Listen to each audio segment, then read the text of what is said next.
Yo, it's some dangerous stuff going on at these Texas borders. Yes, across the USA borders. You know what I'm saying?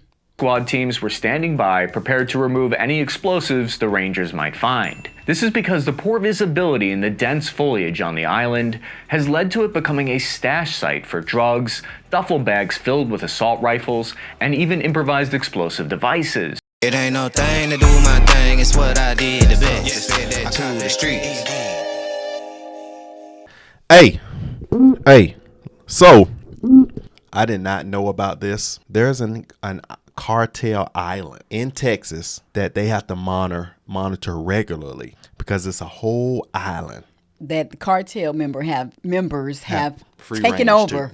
Yeah. Wow. Or I say taken over or free access to. You know what I'm saying? Yeah. So listen to this. crazy. Let's play this clip.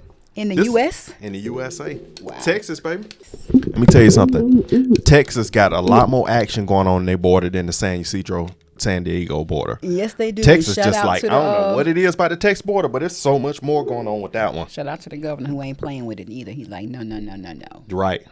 This is Fronton Island, located right on the Texas border with Mexico. Local law enforcement called it the single most dangerous point in the region. For years, cartel gunmen have used it to traffic illicit substances, weapons, and people. Just as the sun was rising on October 9th, 2023, dozens of Texas Rangers locked and loaded their M4s, donned their body armor, then jumped into a convoy of ATVs. Then they pushed south into the island. 3 bomb squad teams were standing by, prepared to remove any explosives the Rangers might find. This is because the poor visibility in the dense foliage on the island has led to it becoming a stash site for drugs, duffel bags filled with assault rifles, and even improvised explosive devices. Ooh. This mission to retake the island from the cartel is probably one of the strangest in recent memory, and it sounds like it's straight out of a badass Chuck Norris fever dream. But Texas officers weren't working alone. They worked in cooperation with Mexican federales, who established a security zone on the far side of the border. Teamwork makes the dream work. The primary goal was to seize a series of small structures on the island. The building had actually been marked with Gulf Cartel markings using spray paint. This recent surveillance footage from the island showed armed cartel patrols crossing into the United States, Wow. as well as warehouses on the far side of the river marked with cartel territory symbols, because corporate branding is more important than hiding your illegal operations, apparently. Look at They that. were already covered in bullet holes from previous firefights between rival gangs. Yo, do me a favor, y'all. Smash that like button, and we will continue on with this video. The invading officers were already briefed on the location of these buildings because from a strategic point of view, they were located at the island's highest elevation point. This made them perfect spots for sniper nests that had been used in the past. Even though the officers were prepared for a direct fight, they had been operating under incredibly strict rules of engagement. Rules of engagement, or ROE, are basically a set of guidelines that define what you can legally shoot at and not shoot at. The officers Okay. were previously briefed that accidentally firing at a friendly Mexican soldier could spark an international geopolitical incident. Ooh. According to Texas officials, any return fire from Americans needed to be in strict self-defense, otherwise it would carry a possibility of being extradited and potentially prosecuted by the Mexican government. To get the best possible picture out of what they were walking into, Texas authorities sent in drones as reconnaissance, which scouted That's for smart. any armed cartel personnel on the island. These assets also searched for potential IEDs and traps. The reason this has become a matter of international tomfoolery is because the island only formed in 1926 after a channel of the Rio Grande River cut it off from the mainland. Since then, it's existed in a weird legal middle ground of international boundaries. It's a literal middle ground if you think about it. It's been seen as a kind of no man's land, a purgatory for many years, because both the United States and Mexico forgot who owned the island. It wasn't until 1976 that the United States officially claimed it as part of American territory. Since then, it's been under private ownership, occasionally being used by Mexican cattle farmers, but the legal ambiguity of the island meant law enforcement typically avoided it on both sides. This was done to prevent any international issue because of where it sat on the border. Across the Rio Grande River is the Mexican state of Tamaulipas, which has the honor of holding the highest danger classification given by the United States Department of State. Wow. This is due to the high levels of crime and kidnapping here. The island and the area surrounding it has regularly seen gunfights as the two cartels tried to gain control of the crossing point.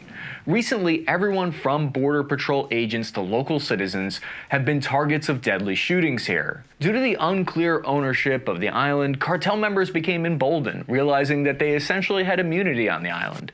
They could run there and shout, "Home base, you can't touch me." Ooh. This has led to several firefights because in November 2016, cartel members on the island fired on Texas Department of Public Safety agents who were surveilling these cartels. They even wounded one of the officers in the firefight. A few years later, in 2019, Border Patrol agents took small arms fire from an automatic weapon that fired at least 50 shots at the patrol boat on the Rio Grande. Oh, so they caught it. All of this happened right near the site where the infamous incident happened, where American tourists were shot in the crossfire of a cartel firefight in 2023. This isn't even to touch on the fact that bodies are frequently found here and police are often called to respond to reports of shots fired. Texas officials claim He said bodies often frequently found here. No, that's horrible. So you just going somebody stanking over there. So, oh, by the way, who owns this? Do we or do y'all? How do you not know who owns that little area? It looks like it's, obvious from the map, but apparently not. It looks like it's more in the U.S. and then being separated by that land, a little bit stream of water. So, well, no, that's what they said. I know. It was. I think now it has ownership on it, but at the time it didn't. And that was like you said. This is I'm safe here. I'm safe space. But then when somebody does that and they try to shoot at the government, then you're gonna put yourself in a whole wad of jams. Now all your stuff about to be shut down once you do that. So you take it to the next level when you try to go at the government, and that's it. yeah. You better off low key and keeping it low key than trying to run that way.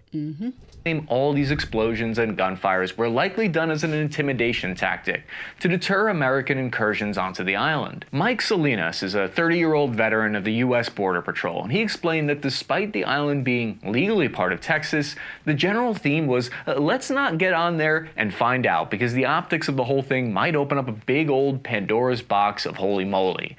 This is because local governments on both the United States and Mexican side largely stay away from this island, possibly due to its dubious territorial status. But from the cartel's perspective, the geography and location made it an obvious, perfect choice for smuggling and gun running. The island sits squarely between the territories of two major cartel groups operating in northern Mexico. You got the Gulf Cartel and the Cartel del Norte, or CDN. Both of these have a long rap sheet of crimes that spill over into the United States, using extreme violence to gain and protect their criminal territory. Part of the reason this is such a hotspot is because of the geography of this area. There's 160 acres of densely wooded island that provide cover and concealment for the cartels. It's also a pretty remote location, with the closest town having a population of only around 180 people. But this has remained an issue for decades. All of these factors combined left Fronton Island an even more exposed target for cartels to operate. Now, you know what sucks is if you that first city that when you cross over to the other side and you live over there. Yeah. Now that won't work. That won't work. Somebody be right in your backyard. Geographically, it sits at a lower point on the Rio Grande with shallow crossings that make it easier to cross. Other parts of the Rio Grande are much more dangerous to cross at. We've seen recent reports of people drowning attempting to get through. Leading up to the island from the south are paved roads and pathways that feed directly to the crossing areas, helping facilitate cartel movement.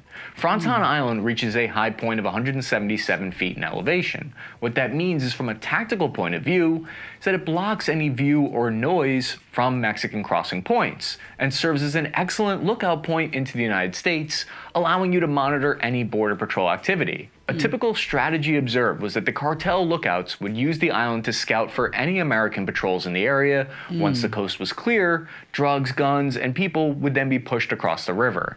To further complicate the legal quandary here, often the shootings by the cartel members originated from the Mexican side of the border into the United States. This made them impossible to investigate or prosecute by American law enforcement. U.S. police successfully seized Fronton Island by force without incident. Officers even planted a Texas flag on the island. But the occupation by the police was only the first stage of a much larger plan. The fight may have only just begun, because drone footage captured at least 10 cartel members patrolling through the same stretch of border only a month after the raid. Then, ground-level cameras captured even more armed foot soldiers here. The end goal of the island was to clear it completely, and they started by clearing it of vegetation and cut off all potential access from Mexico. The Texas Department of Public Safety, who headed the operation, made the all clear, which green-lighted National Guard horizontal construction troops from the 176th Engineer Brigade to bring in their heavy equipment. They laid down over a mile and a half of razor wire to stop cartel freedom of movement here. They immediately started stripping Fronton Island of the foliage, ripping up trees, and removing brush. And there are now regular patrols by National Guard units under Operation Lone Star. Despite the regular breaches across the river, the U.S. Border Patrol has been unable to effectively police the area, especially in recent years. This is partly because the migration crisis that started around 2021 that's pulled a majority of Border Patrol agents to more densely populated areas to deal with massive migration crowds. So in 2023, 2.5 million encounters of migrants, both legal and illegal, were recorded. Though this number doesn't include those that successfully entered into the United States without being apprehended or noticed by Border Patrol. This has created a security and humanitarian crisis at the border. Migrants attempting to enter the United States were often used as mules for carrying contraband and escorted across the border under armed guard by members of the cartel. These people were charged as much as $8,000 to safely cross. This was compounded by the coronavirus outbreak in 2020 and violent political outbreaks across South America and the Caribbean. People were seeking to escape poverty and trying to find new opportunities in the United States. But adding to this was President Biden's expansion of the temporary protected status eligibility for those crossing the border, as well as a loosening of Title 42 expulsions. In short, all this meant was that the risk of entering the United States illegally had a lower threat of immediate deportation.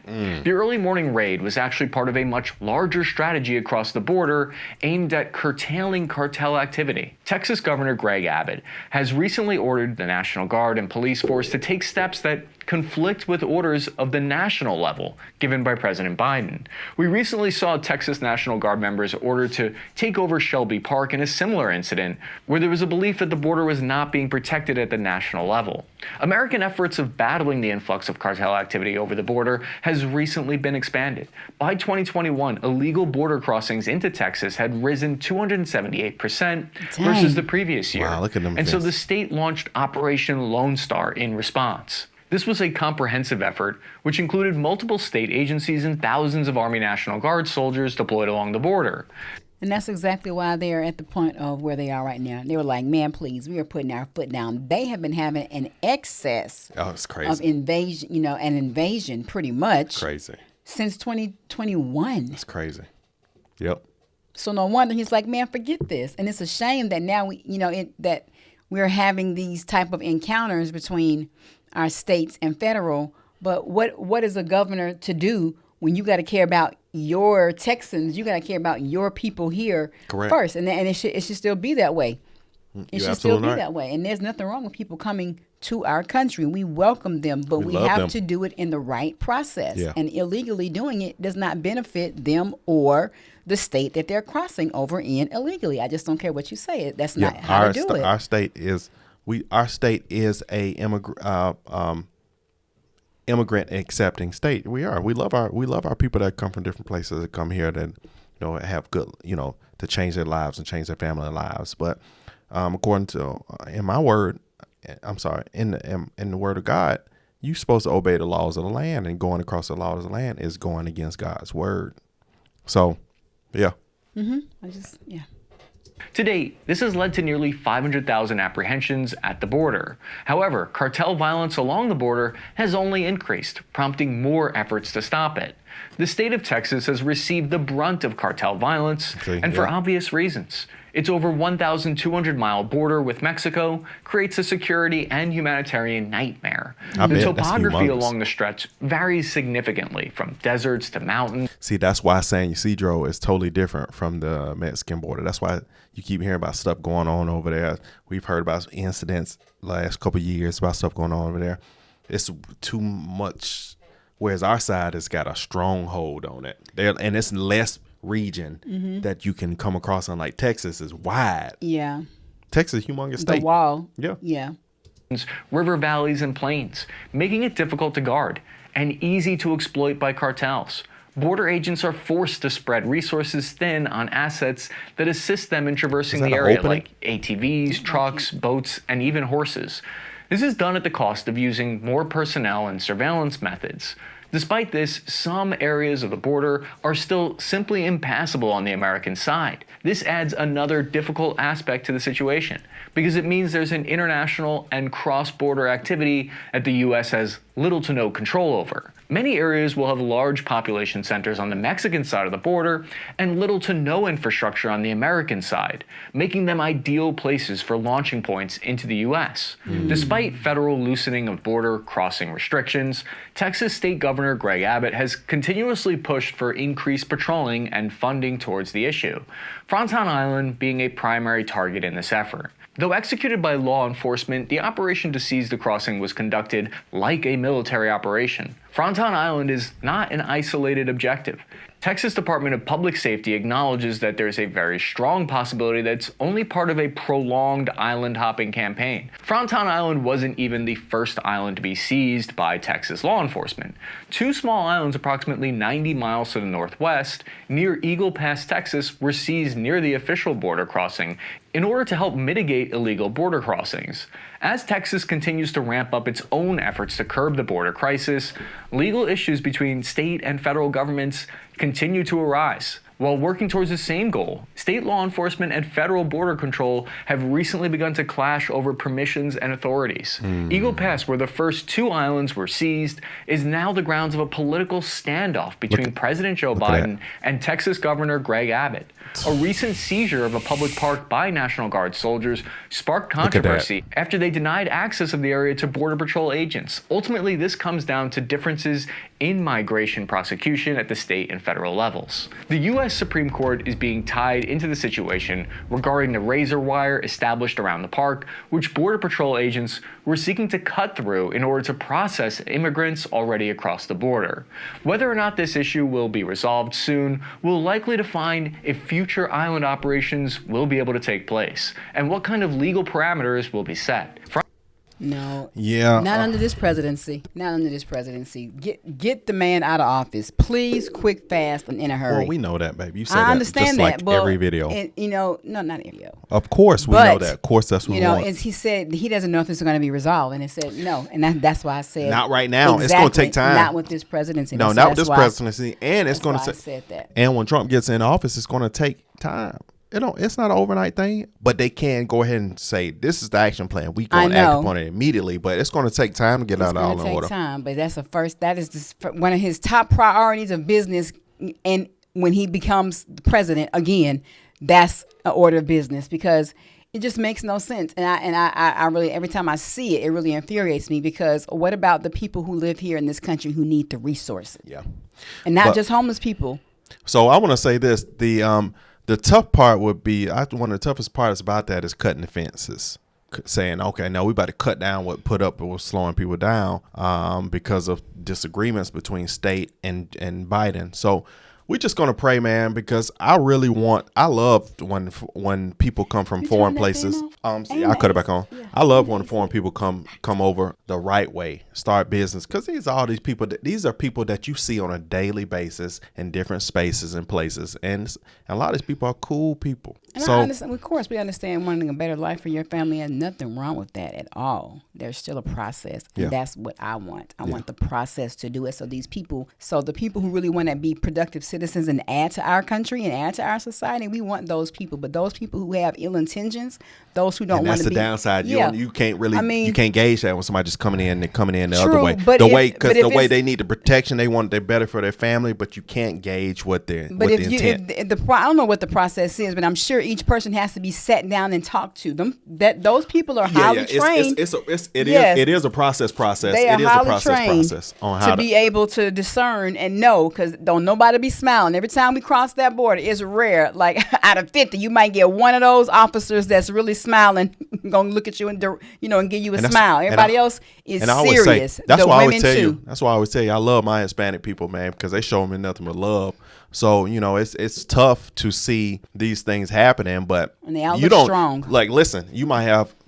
What if you got 100 people that's crossing the border illegally, but 2 of them are that want really to harm a lot of people over here, and that's the tough part. You don't know. No, but what I'm saying is, if you go right, but if having the process of them going the proper way, will help weed out more people than not. Well, I believe it's gonna be an influx of people more until we get up to get some changes. I don't think you're gonna start seeing significant changes in next year. Right. Yeah, I think next year it's gonna be when we start seeing some, Almost definitely. So, all right, man. 2024. 2024. Be more. Talk less. All right, y'all.